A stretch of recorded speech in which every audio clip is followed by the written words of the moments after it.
So the opportunity here is to change our relationship to our identity from identification, being fixated on our identity, to having it be a resource for surviving and thriving.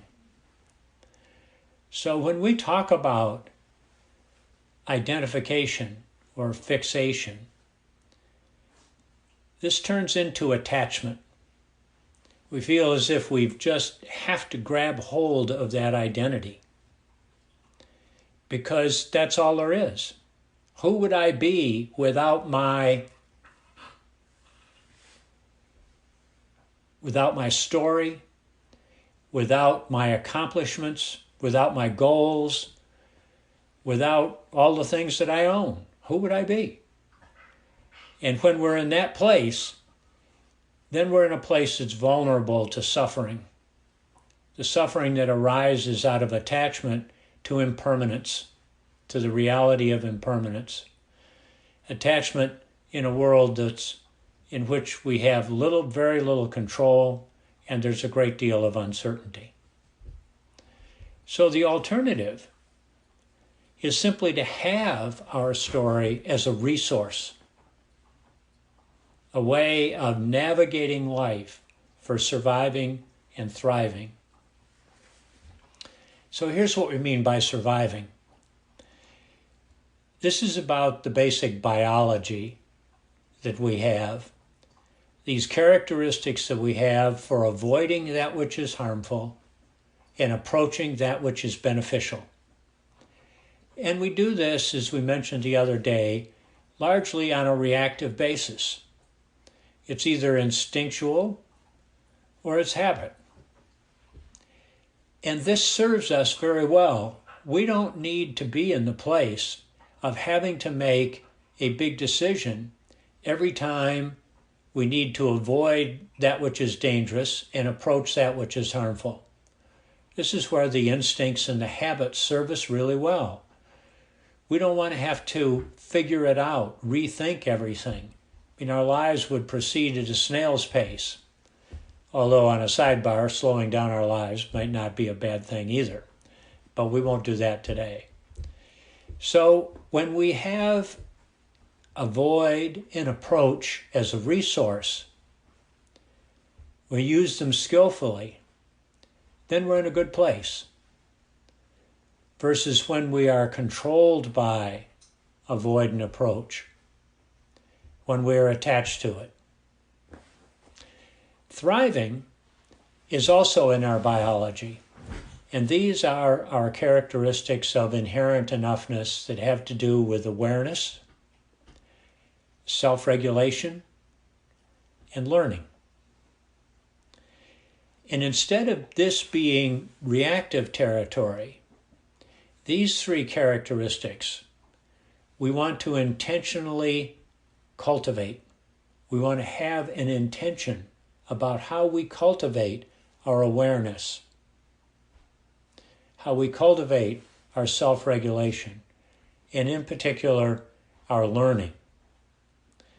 And so when we have an intention about expanding our awareness, about being more aware of what's going on, of how reactivity is showing up in our body, about how this is an opportunity to take a deep breath and self-regulate and not say what just popped into our heads. About how this is an opportunity to take a difficult situation and say, what can I learn from this? Or take a mistake we made and say, what's the learning here? As opposed to being self-critical. This is thriving.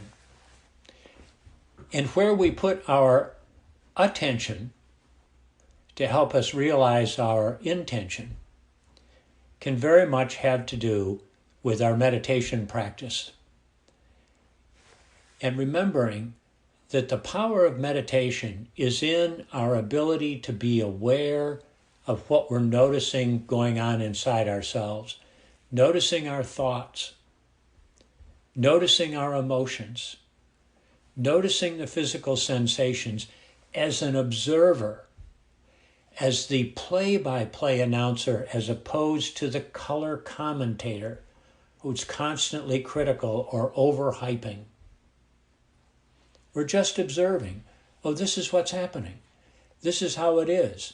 This is how life is. This is my experience right now. When we're in that observer mode, we have space. And in that space, we get to choose. We get to make our choices. This is our space of personal freedom.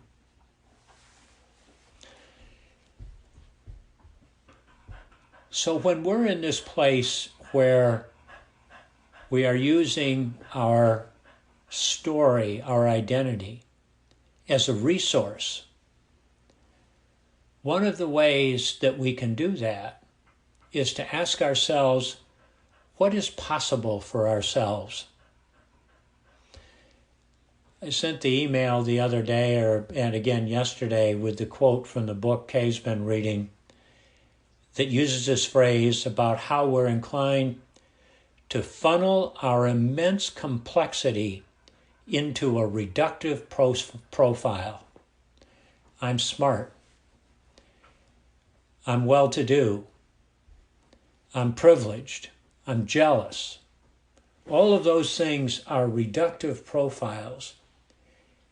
And what we know about ourselves is that we are immensely complex.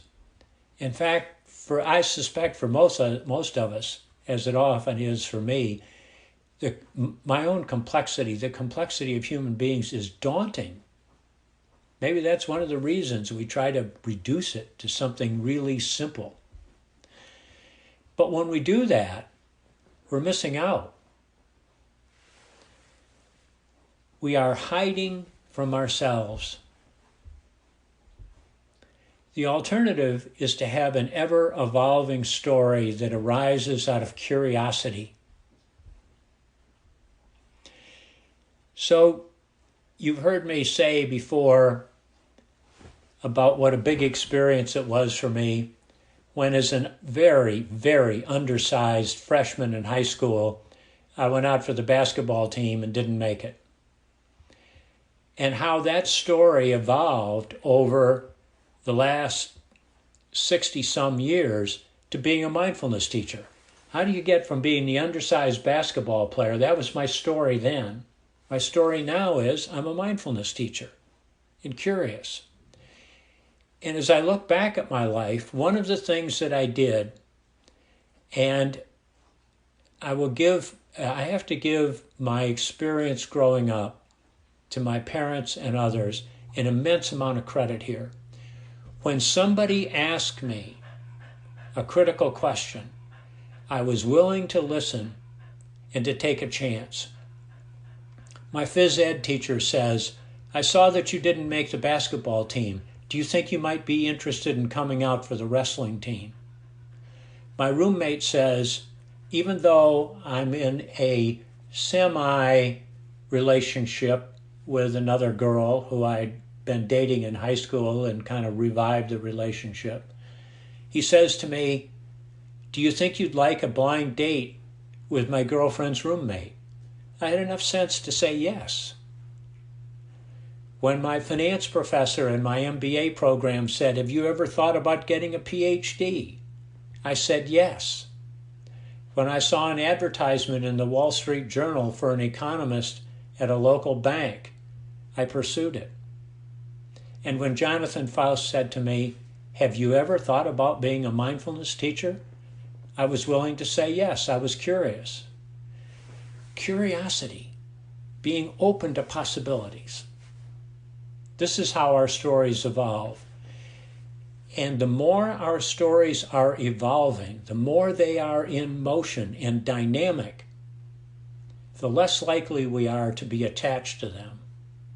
Unless, of course, we get attached to the evolving itself. But that's another story. So let's do a little practice around this.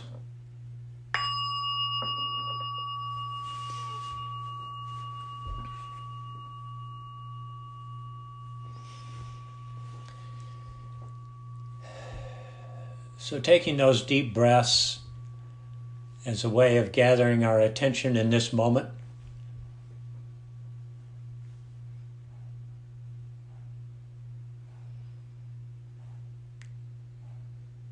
And settling into the surface we're sitting on.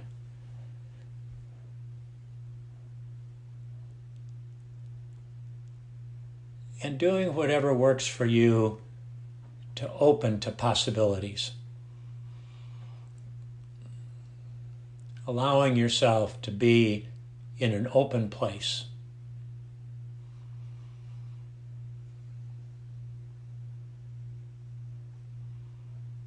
And initially opening to the phenomenon, the almost magical phenomenon of your breathing.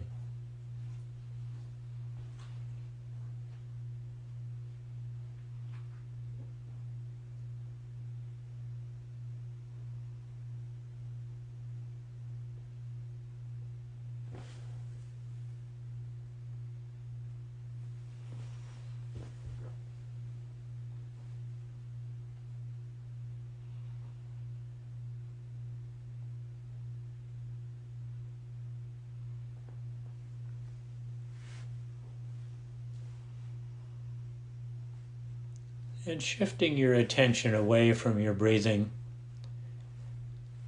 and offering yourself the following inquiry. What is important to you at this time? What gives you energy? What do you find fulfilling?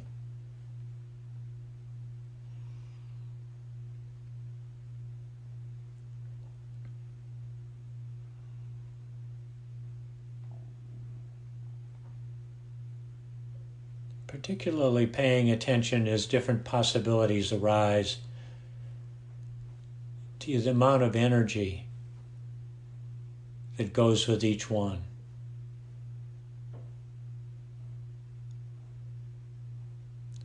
To the ways in which each possibility gives you a sense of filled up, fulfillment.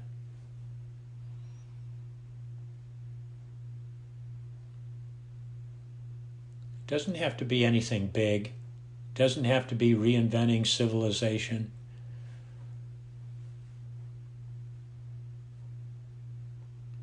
Just knowing what's important to you.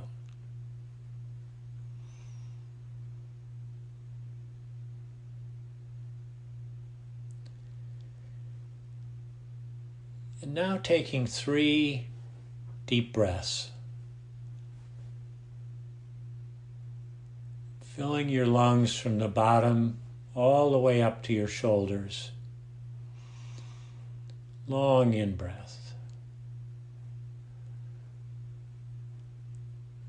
And when your lungs are full to your shoulders, holding that breath for 2 or 3 beats.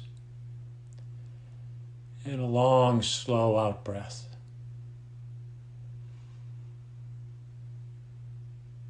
And again. All the way to the shoulders. Holding and slowly releasing. Feeling all of the tension and extra energy flowing away. And one more time.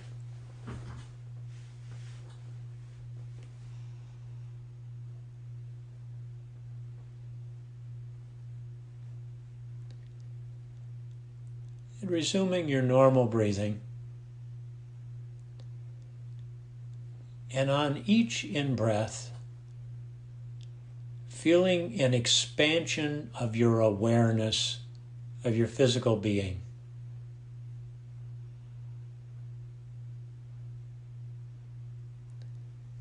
Filling the space you're seated on.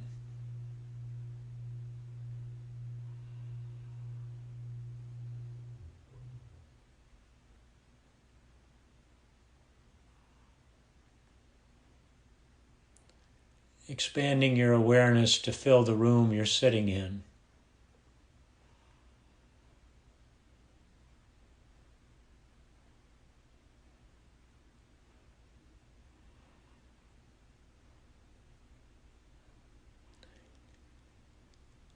Sensing a quality of opening physically and emotionally.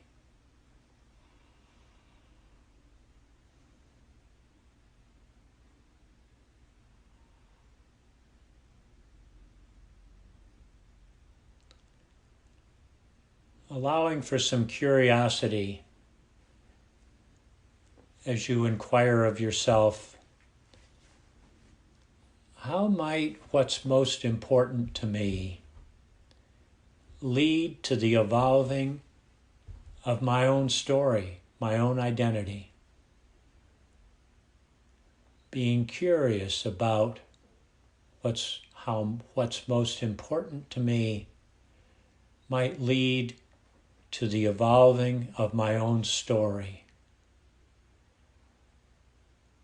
What's possible for me?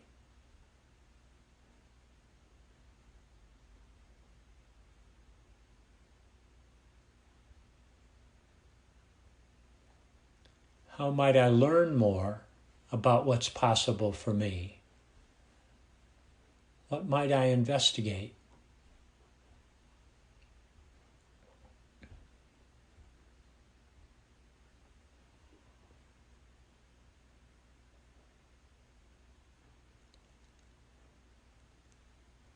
And taking a moment now to notice any sensations that are present in your body and resting with them. Really experiencing your bodily sensations at this moment of openness and curiosity.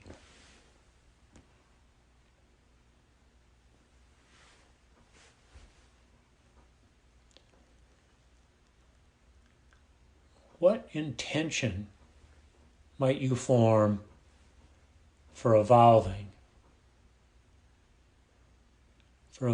your story? What intention might be arising?